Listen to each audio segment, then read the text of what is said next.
buenos días para todas, para todos. Muchísimas gracias, la verdad, por la invitación. Creo que es algo muy bueno que el movimiento sindical esté discutiendo este tipo de temas, los temas de infancias y adolescencias. Creo que es una muy buena señal. ¿Más acá? ¿Sí?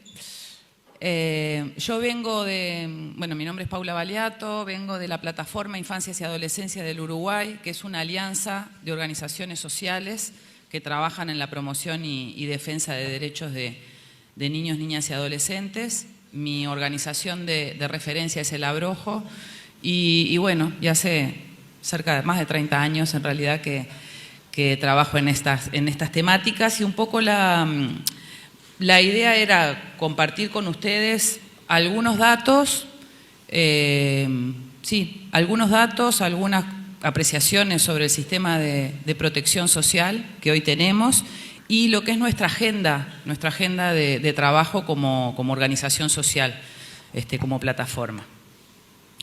Entonces, bueno, para empezar un poco esto, ¿no? La infancia y la adolescencia en el Uruguay es un bien escaso a preservar. Eso como punto de partida, ¿no? Esto en Uruguay es así desde hace mucho tiempo. Históricamente es una sociedad adultocéntrica y con baja natalidad, pero bueno, en los últimos tiempos esto se ha profundizado. En 10 años la natalidad bajó a más de la mitad, un 60%. En el 2024, el año pasado, no llegaron a 29.000 los nacimientos. En el 2015...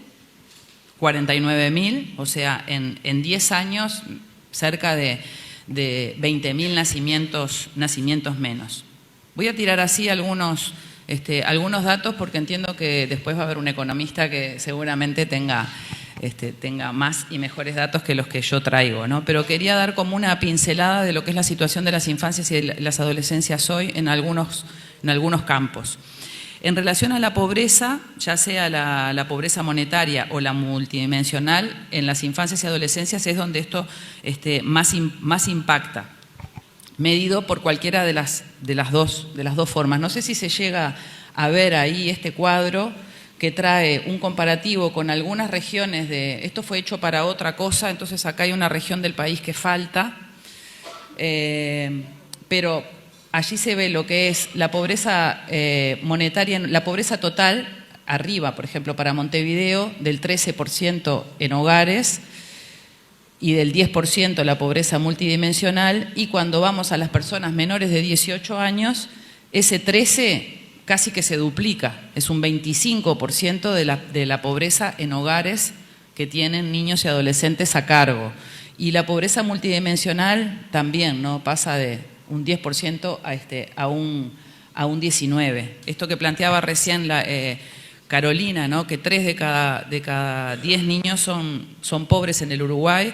Bueno, es la pobreza infantil, llamada pobreza infantil, que es un concepto ya acuñado hace más de 40 años por Juan Pablo Terra, y que es un tema crónico en el Uruguay, que no hemos podido, más allá de que la pobreza hubieron periodos en niños y adolescentes ha bajado, es un tema que todavía no se ha podido resolver. Y bueno, y la pobreza de los niños, como sabemos, es la pobreza de los hogares con niños y adolescentes. Del 100% de pobreza que hay en el Uruguay, cerca del 40% se explica por la pobreza concentrada en personas menores de 18 años, otro tanto de adultos que tienen niños y niñas a cargo, y es un 12% de personas pobres que no están vinculadas con infancias y adolescencias. Por eso es tan estratégico abordar el tema de la pobreza poniendo foco en las infancias y las adolescencias. Porque bueno, en Uruguay la pobreza tiene cara de niño y tiene cara de mujer, ¿no? Porque en esos hogares pobres generalmente están a cargo de mujeres, ¿no? Un pantallazo sobre situaciones de violencias, que capaz que antes comentar esto de la pobreza multidimensional, que es algo nuevo, ¿no? Y que es una herramienta que mide la pobreza considerando distintas dimensiones del bienestar, a diferencia de la pobreza monetaria, que considera únicamente el ingreso del hogar. Entonces, este índice de pobreza multidimensional que ahora se empieza a utilizar en Uruguay, lo que permite es una mirada más estructural sobre la pobreza y complementaria a la medición monetaria, porque es menos sensible a variaciones coyunturales que afectan los ingresos de los hogares. Por eso en esta discusión, cuando se discuten todo el tema de las transferencias, ¿sí?, económicas que reciben las familias, es importante considerar la cuestión de la pobreza desde esta perspectiva que se le llama multidimensional. Sabemos que es un problema que no se soluciona solo con plata, pero que sin plata no se soluciona. Entonces, estos hogares necesitan recibir más ingresos, pero el ingreso solo no alcanza, ¿no? Hay que abordar otras dimensiones como el tema de la vivienda, de la salud de calidad, de la educación de calidad, de la protección social, etc. En relación a las violencias, quería traer también algunos datos. En 2024 fueron cerca de 9.000 situaciones de violencias hacia niñas, niños y adolescentes en el Uruguay, lo que representa un promedio de 24 situaciones por día. Esto es a través de datos oficiales, ¿no?, de datos del CIPIAB. Siempre se piensa que hay un subregistro, ¿no? Estos son los datos que oficialmente se relevan, que se captan. Del total de estos casos, la mitad corresponde a mujeres, mayoritariamente adolescentes entre 13 y 17 años. El tipo de violencia más reportado fue el maltrato emocional, seguido por negligencia, violencia sexual y maltrato físico. En cuanto a las personas agresoras, el 90% pertenece al núcleo familiar de convivencia de las víctimas.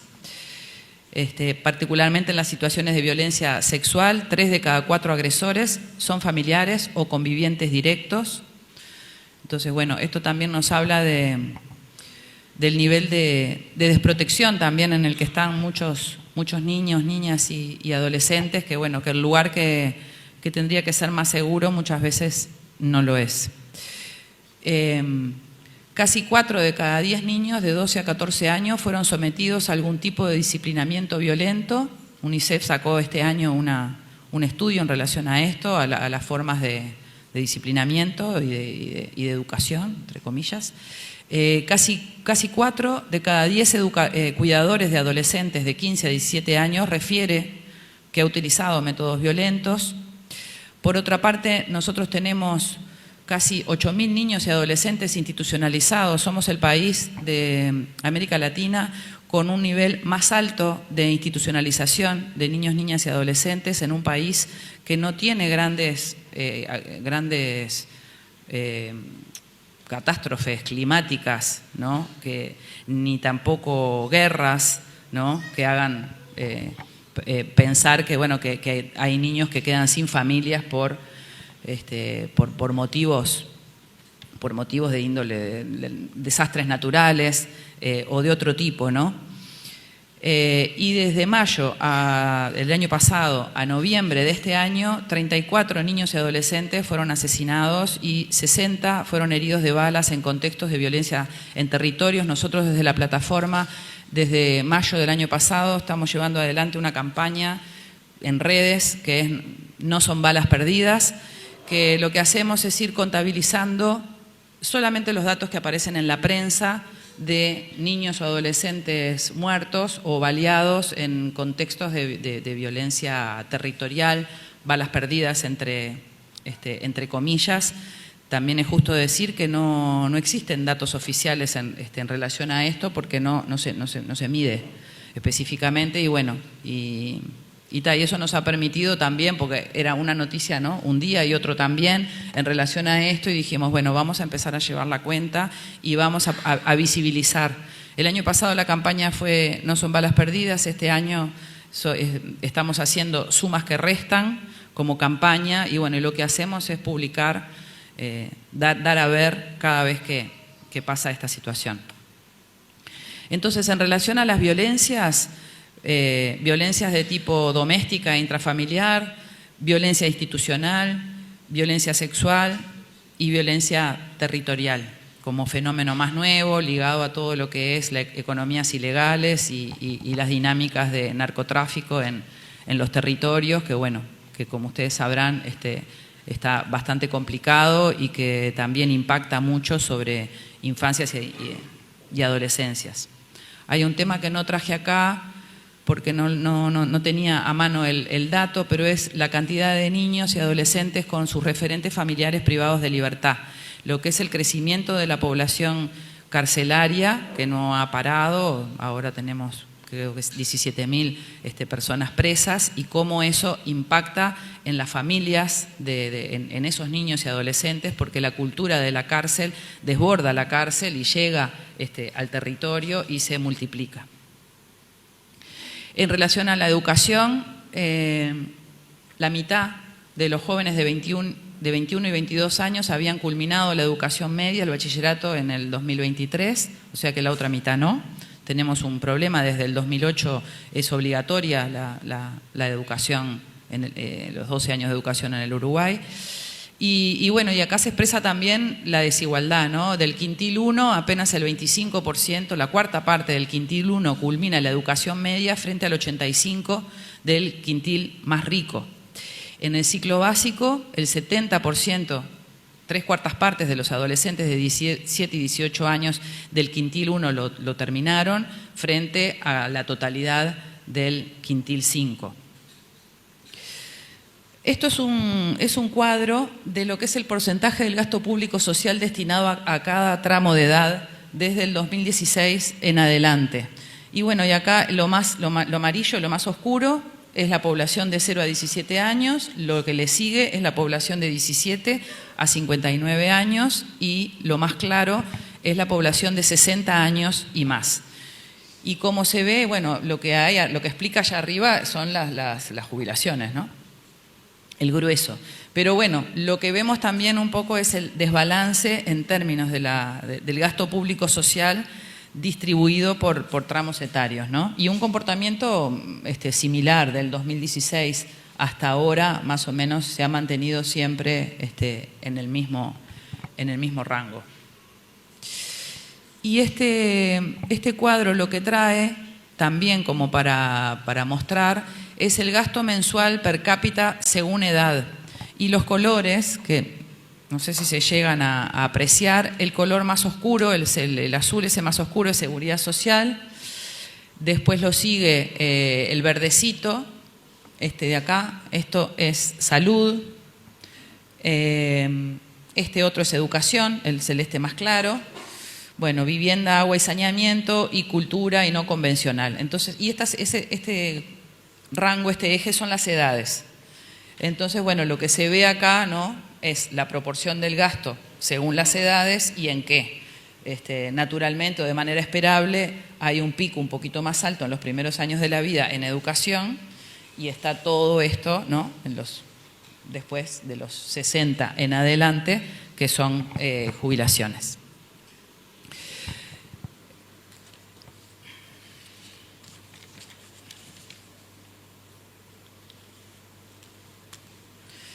Bueno, la idea un poco con estos datos así medios salpicados era, bueno, poder compartir un poco lo que es la situación, donde el tema de la violencia, la pobreza, el acceso a educación de calidad, datos de salud no traje, nos marcan una situación que es bastante complicada, ¿no?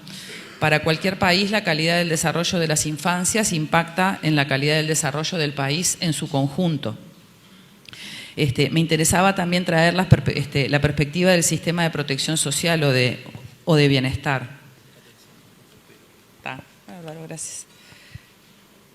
En un Estado democrático, la provisión del bienestar para la sociedad se da por la articulación de 3 esferas: el Estado, el mercado y la sociedad. Acá en la sociedad podemos ubicar a las familias, las organizaciones sociales.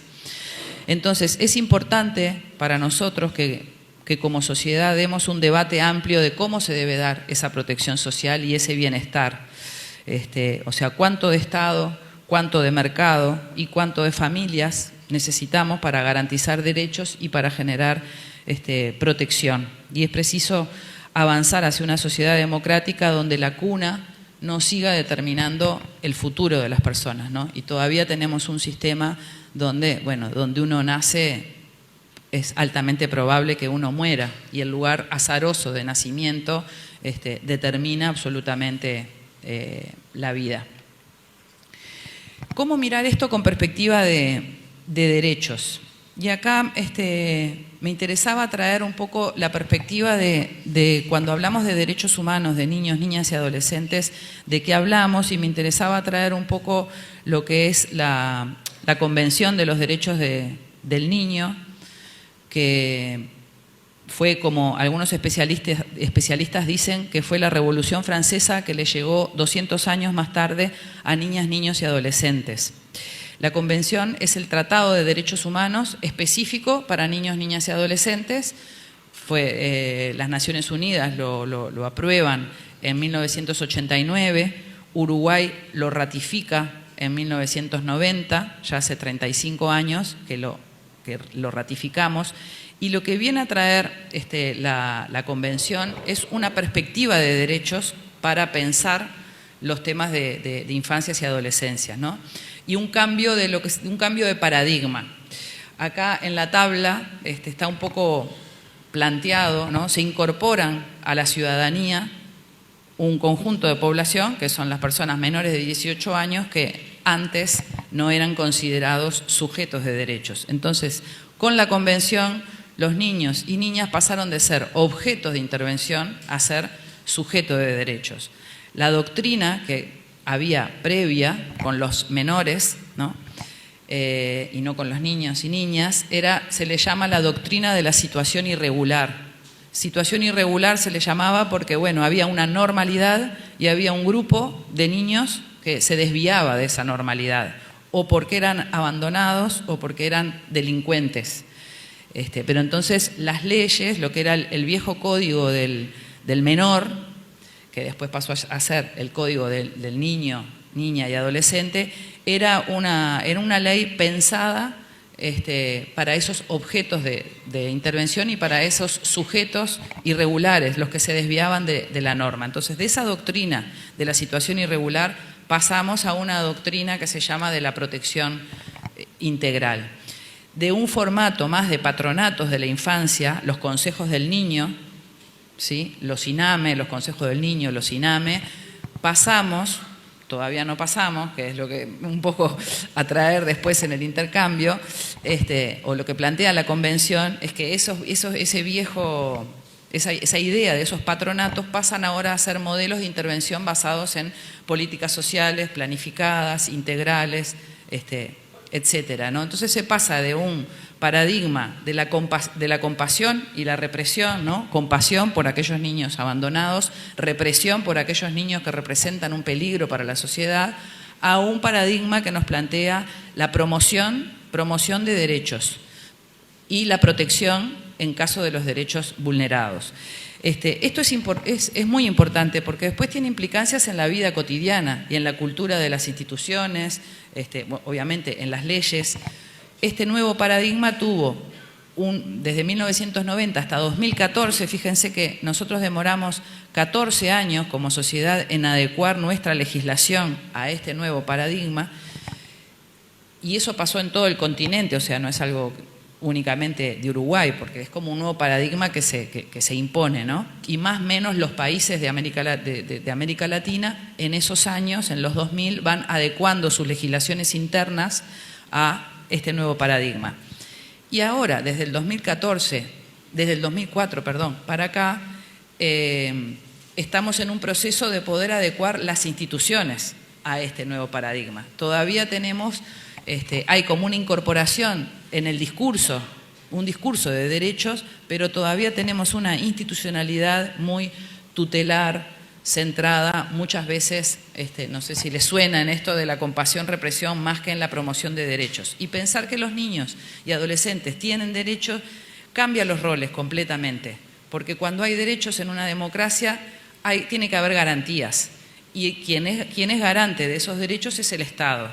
En el caso de niños, niñas y adolescentes, los chiquilines, las personas menores de 18 años tienen los mismos derechos que nosotros los adultos y más, por su especial condición de desarrollo. Y es el Estado, la comunidad y la familia quienes están obligados a garantizar esos derechos. Pero es importante este clic que nos permite hacer este paradigma, porque bueno, porque nos sitúa, impacta en todo, ¿no? Impacta en cómo todo el mundo adulto se maneja con niños, niñas y adolescentes. Si pensamos, todavía, digamos, estamos en ese cambio cultural. También es importante saber que hay una batalla cultural, como la hay con género, ¿no? Cuando se habla de la ideología de género. En este campo de los derechos de las infancias y las adolescencias también hay una batalla cultural, también hay grupos de presión organizados, muchas veces de índole religioso. Acá algo se ve, en otros países de la región son muy fuertes. Hay un movimiento que se llama Con mis hijos no te metas, porque está esa idea, ¿no? del objeto. Yo con mi hijo hago lo que quiera. Bueno, yo le pego porque soy la madre, ¿no? Yo le puedo... todas esas, que es parte de nuestro sentido común, bueno, los que somos que tenemos más de 40, nos criamos en esa época, ¿no? En una época donde, bueno, adentro de la casa, lo que pasaba dentro de la casa quedaba dentro de la casa, y lo que pasaba con los niños era casi propiedad privada de la familia. Si no estaba esta idea que marca una perspectiva de derechos. Por eso me interesaba traerlo, porque tiene mucho que ver a la hora de discutir, bueno, cómo como sociedad podemos garantizar el bienestar para las infancias y las adolescencias. Hay que traer el tema de la concepción, de cómo estamos mirando a las infancias, cómo están siendo las políticas públicas hoy, desde qué paradigma se están llevando adelante, y bueno, y cómo podemos avanzar en un enfoque de derechos en las políticas públicas. Este concepto de protección integral refiere a un conjunto de acciones, políticas, planes y programas que se pueden ejecutar tanto desde el Estado o combinado entre organizaciones del Estado y sociedad civil. Refiere a un trabajo interinstitucional, interdisciplinario, intergeneracional, y plantea garantizar que todos los niños, niñas y adolescentes gocen de manera efectiva y sin discriminación de todos sus derechos humanos. Y acá en este cuadro, cuando hablamos de que es algo que desde el movimiento social se reivindica, la necesidad de que Uruguay cuente con un sistema de promoción y protección integral de los derechos de niños, niñas y adolescentes, refieren a estas dimensiones, ¿no? La normativa, que son las leyes; las políticas, que son las políticas públicas; la ciudadanía, cómo la ciudadanía también se puede implicar en esto; y las instituciones, y la dimensión institucional. Y acá en este cuadro lo que aparece es como ese foco del centro es la protección especial para derechos especialmente vulnerados. Pero después tenemos el resto. Ahí en el centro, si uno piensa qué institución, ¿no? Es lo que comúnmente uno asocia al INAU, ¿no? El INAU, quien se encarga de los derechos especialmente vulnerados. Pero garantizar derechos para las infancias y las adolescencias no es responsabilidad exclusiva del INAU. Entonces tenemos a la salud, la alimentación, la educación, el bienestar social, el agua y el saneamiento como un sistema más amplio de las políticas universales que tienen que tener perspectiva y foco en infancias y adolescencias.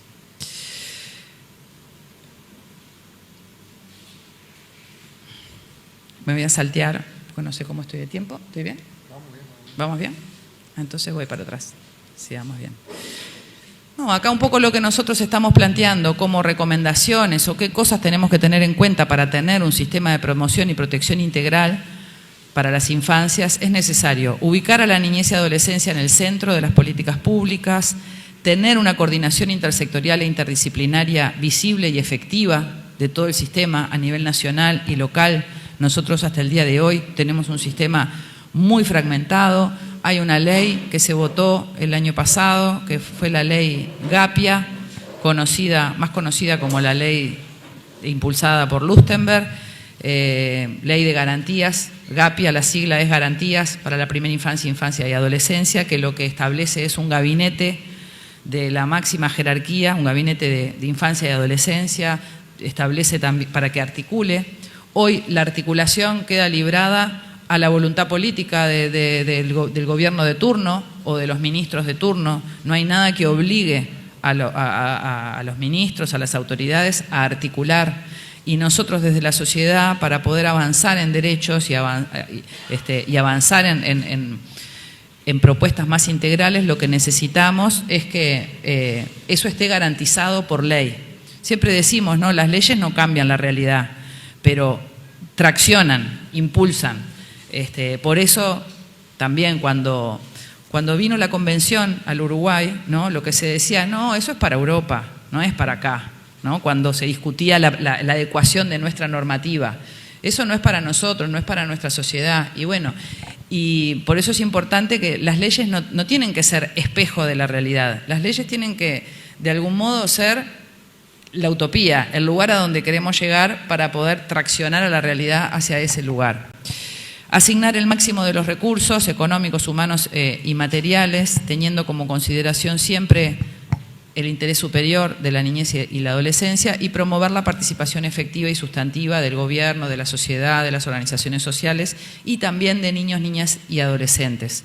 Estas son todas cosas que están planteadas en la convención y bueno, que la idea es poder hacerlo realidad acá y avanzar en eso.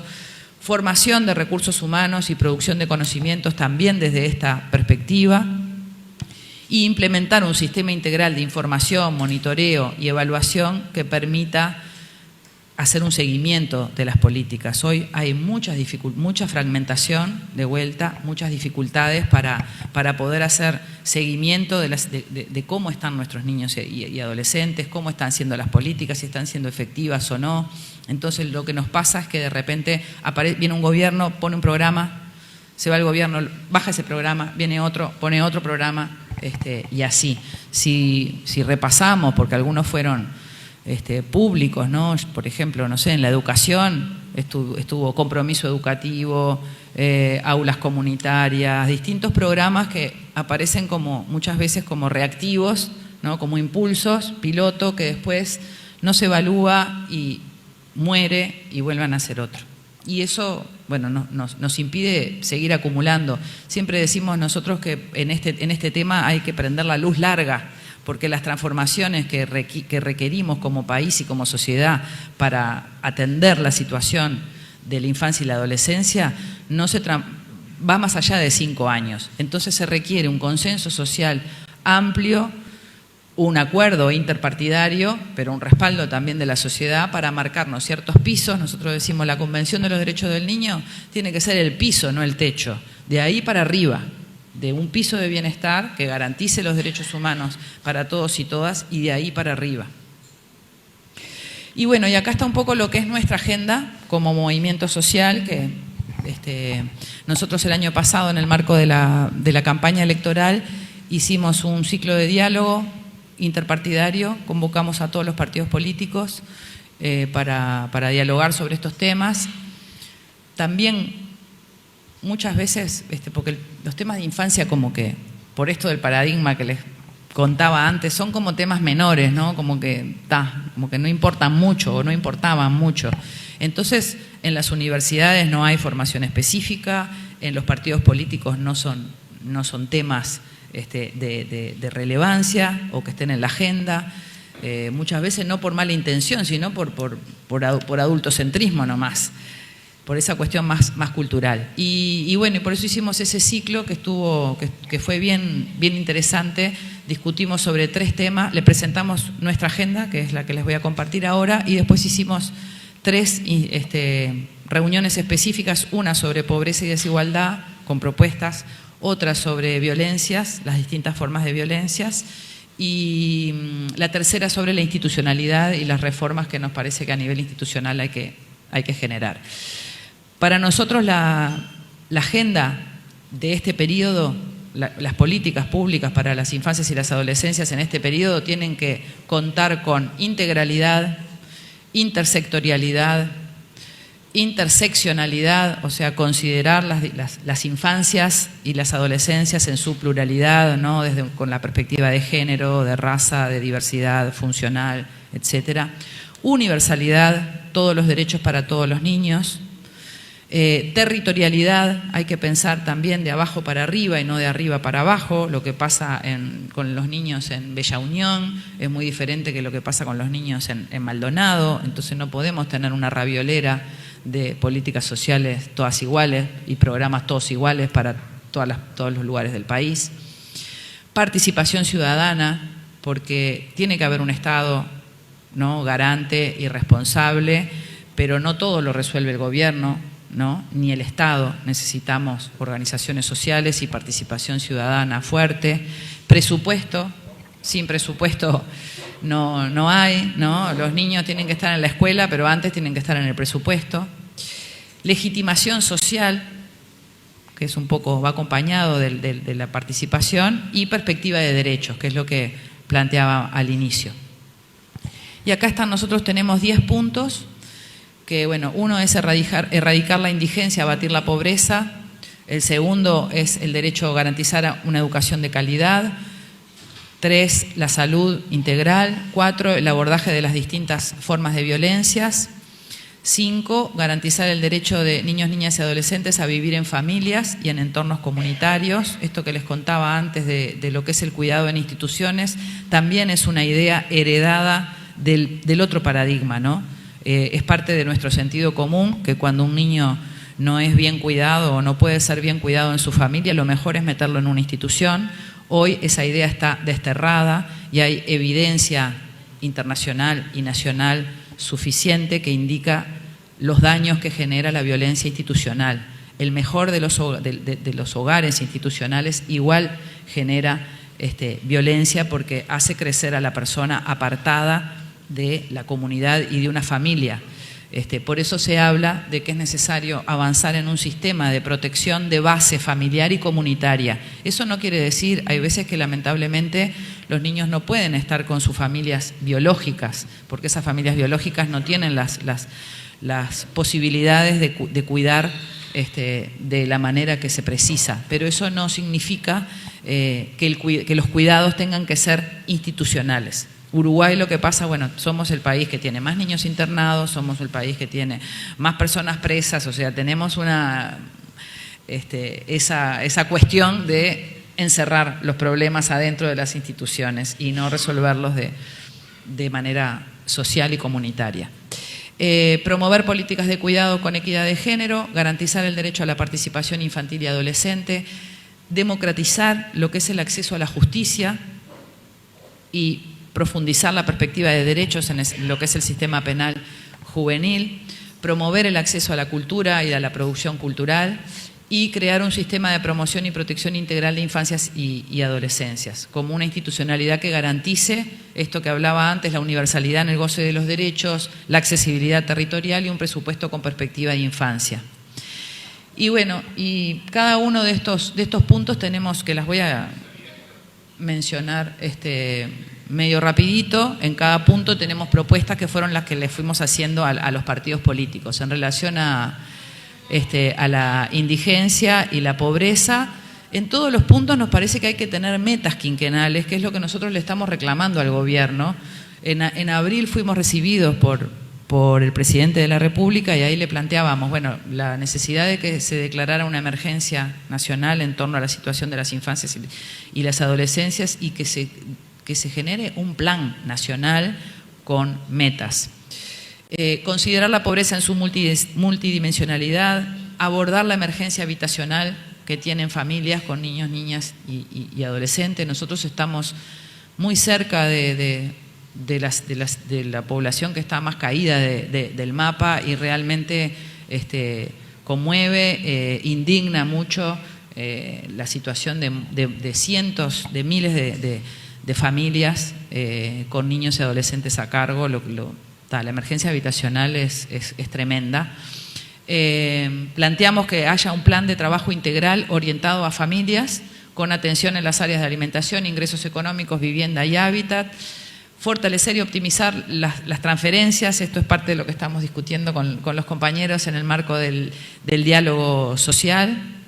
Creemos que esto no quedó planteado acá, pero que hay que aumentar las transferencias que hoy reciben los hogares y unificar el conjunto de prestaciones y discutir e incluso eliminar algunas de las condicionalidades que hoy están asociadas, por ejemplo, a las asignaciones familiares o a otras prestaciones. Eso también, hay estudios al respecto de que distintos sectores de la sociedad reciben, hay devolución de impuestos, por ejemplo, y bueno, y esos sectores no tienen que dar ninguna prueba social ni ninguna prueba moral para poder recibir. Entonces hay que separar la paja del trigo, y ahí el tema de las condicionalidades nos parece que es importante eliminarlo en algún caso y discutirlo en otros. Educación de calidad, educación inclusiva, asegurar la cobertura de la atención para niños de 0 a 2 años y universalizar 3 años, incrementar los recursos presupuestales y trabajar el tema de la extensión del tiempo pedagógico. Eso es algo que ya se viene trabajando, es una buena noticia. Reforzar la estrategia de acreditación de saberes, dotar a los centros de equipos multidisciplinarios, desarrollar una política de convivencia en los centros educativos. Bueno, en las últimas semanas, ¿no? Vimos cómo la institución educativa naturalmente está atravesada por lo que pasa en la sociedad. Nosotros nos inclinamos estamos en contra de los muros y de las rejas, y creemos que la solución tiene que ser por poder flexibilizar las instituciones, que tengamos escuelas, liceos cada vez más porosos con la comunidad, menos reactivos. Entonces nos parece que el tema de las violencias que hay en los territorios y que está en todos lados y que está en la institución educativa, hay que poder mirarlo desde una perspectiva de la convivencia. Y garantizar la participación efectiva de niños, niñas y adolescentes, docentes y comunidad educativa en todo este proceso. En relación a la salud, de vuelta, metas quinquenales, que lo planteamos en todos los casos, garantizar la seguridad alimentaria y una nutrición adecuada para todos los niños y niñas en un país productor de alimentos. También indigna que haya inseguridad alimentaria para tan poquitos niños. De vuelta volvemos al tema de un bien escaso a preservar, ¿no? Es una oportunidad también que tenemos como país, esta caída demográfica, poder verla como oportunidad para ver, bueno, tenemos que poder, con 29.000 niños que nacen al año, tenemos que poder garantizar todos sus derechos para toda esa gurizada. Dotar de recursos necesarios el Plan Nacional de Salud Mental, y con un énfasis en el abordaje del suicidio. También es sabido que hay un tema ahí de salud mental y de suicidio en adolescentes. Lo estamos viendo también en niños, hay mucho sufrimiento y padecimiento. Generar instancias gubernamentales con participación social para el monitoreo e instrumentación de medidas sobre salud ambiental, y que también las familias y los niños puedan crecer en espacios y entornos saludables, e implementar medidas para incorporar la perspectiva de derechos humanos de niños, niñas y adolescentes en todas las políticas, en los prestadores y en los servicios de salud, que muchas veces eso no está. Violencias. Mecanismos formalizados y garantistas para la identificación y denuncia de violencia institucional. No tenemos tampoco mucho esa tradición, pero es importante poder avanzar y que las instituciones tengan mecanismos para que los niños puedan acercarse y hacer denuncias. No sé si recuerdan hace unos años un caso tremendo, creo que fue en Artigas, de una niña que había grabado un abuso sexual en su casa con una ceibalita, y lo había filmado, y por eso el caso llegó a la justicia. Bueno, eso puede ser un extremo, que es abuso sexual, pero hay otras violencias de estratos o abusos de poder a las que están expuestos más naturalmente, porque bueno, cuando hay violencia hay desequilibrio de poder, y en el caso de las infancias pobres y ricas, igual hay un desequilibrio de poder en relación a la sociedad adulta. Entonces necesitamos que nuestras instituciones ofrezcan esos mecanismos, porque además son educativos, ¿no? Cuando uno crece también, poder ir creciendo en una cultura que garantiza los derechos, da más chance para que esa persona luego sea un ciudadano que también garantiza derechos. Fortalecer el CIPIAB, ampliar los servicios de detección y de atención, crear dispositivos de base comunitaria, tener una política de abordaje de la violencia basada en género, poder incorporar esto en la educación formal y en la educación sexual integral. Por suerte también se va avanzando de que en las situaciones de violencia basada en género, los niños no son víctimas colaterales, no son un daño colateral que está ahí muchas veces, ¿no? Por el adultocentrismo, y lo que planteaba antes pasa, que parece que estamos discutiendo, ¿no? Discutimos entre adultos y si hay un niño es como que fuera un mueble, suponemos que no escucha, que hasta el bebé, ¿no? Bueno, es chiquito, tenemos toda esa idea de que es chiquito y como es chiquito no entiende. Y entienden, todos entendemos desde adentro de la panza, entendemos. E instrumentar mecanismos específicos para todo lo que es prevención y protección de nuevas formas de violencia en los entornos digitales. Esto también, el entorno digital ahora es un entorno de socialización y de vida, es otra parte de la realidad y necesitamos también tener políticas de Estado para regular lo que pasa en esos entornos, ¿no? Ya por suerte empiezan a haber estudios, pero toda esta idea de que, bueno, estoy más tranquila porque mi hijo no está en la calle y está en casa con la pantalla, caducó, terminó. Entonces son nuevos escenarios que tenemos que incorporar siempre desde una perspectiva de derechos. Entonces en realidad son las mismas problemáticas o los mismos enfoques en una realidad que tiene como capas múltiples.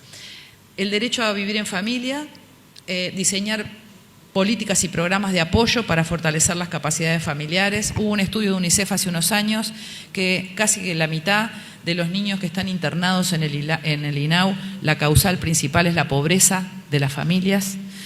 Para tener una idea de lo del costo de un niño en un hogar, le sale al INAU o transfiere el INAU a ese hogar 40 URs mensuales, que son unos 80.000 pesos por mes por niño.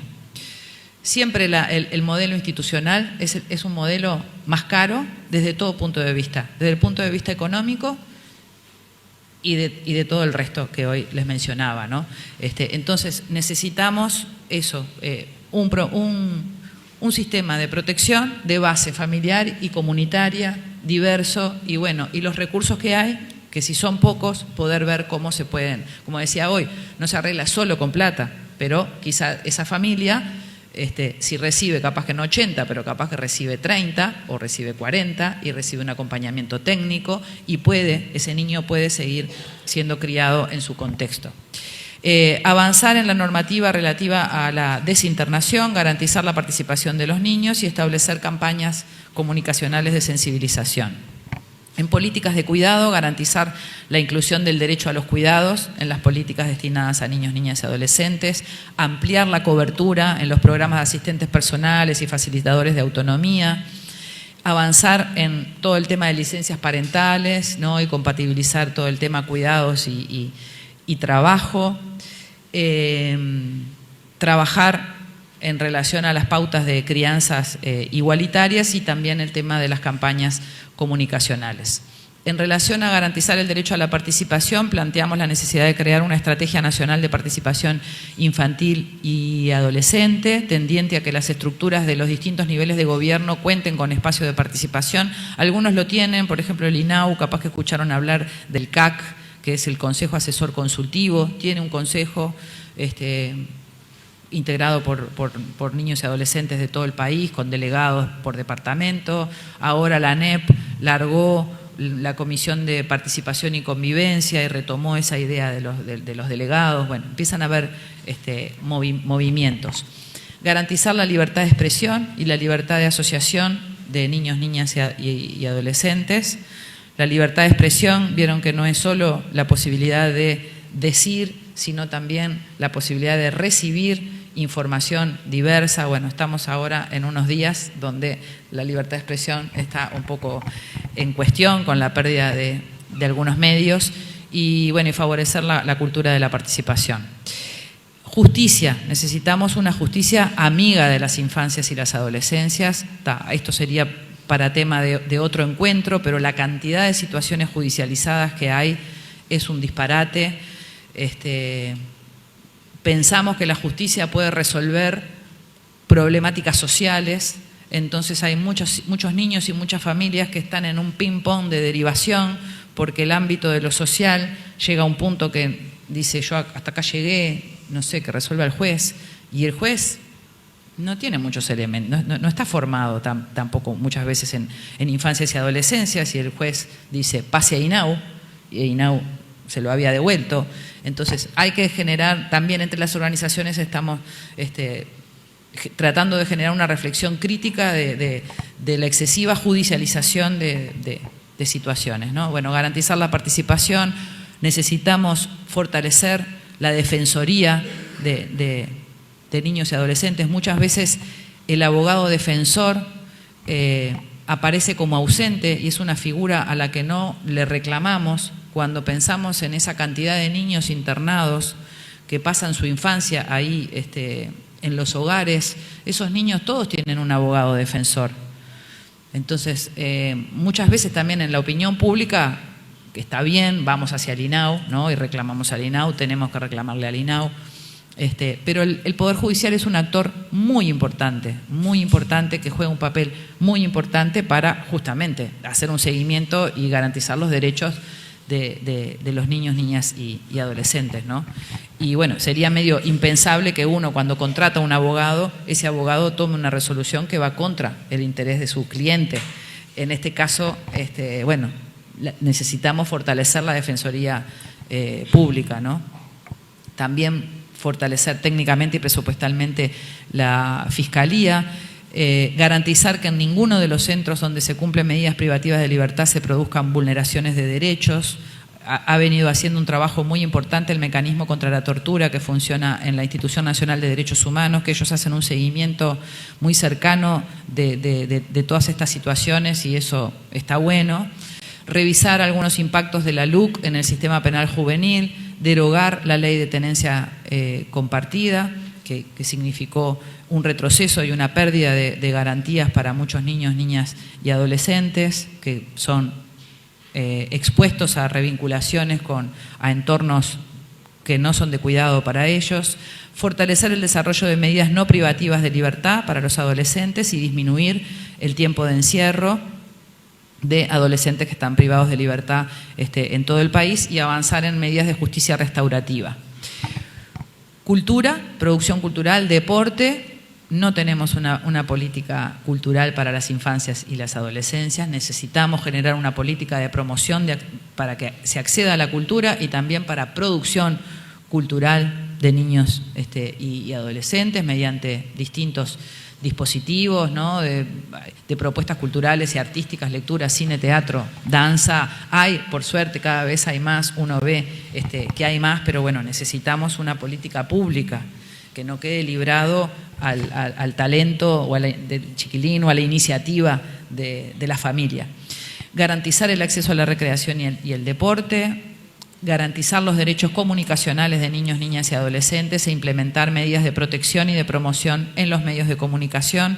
Como saben, en la administración pasada, en la legislatura pasada, se derogó la ley 19.307, conocida como la ley de medios, que era un ejemplo en la región y tenía, como sociedad civil participamos en todo el proceso de elaboración y tenía todo un capítulo vinculado a infancia y adolescencia que recogía buenas prácticas a nivel internacional y bueno, y perdimos todo eso. Todo eso se desguazó, digamos, se perdió.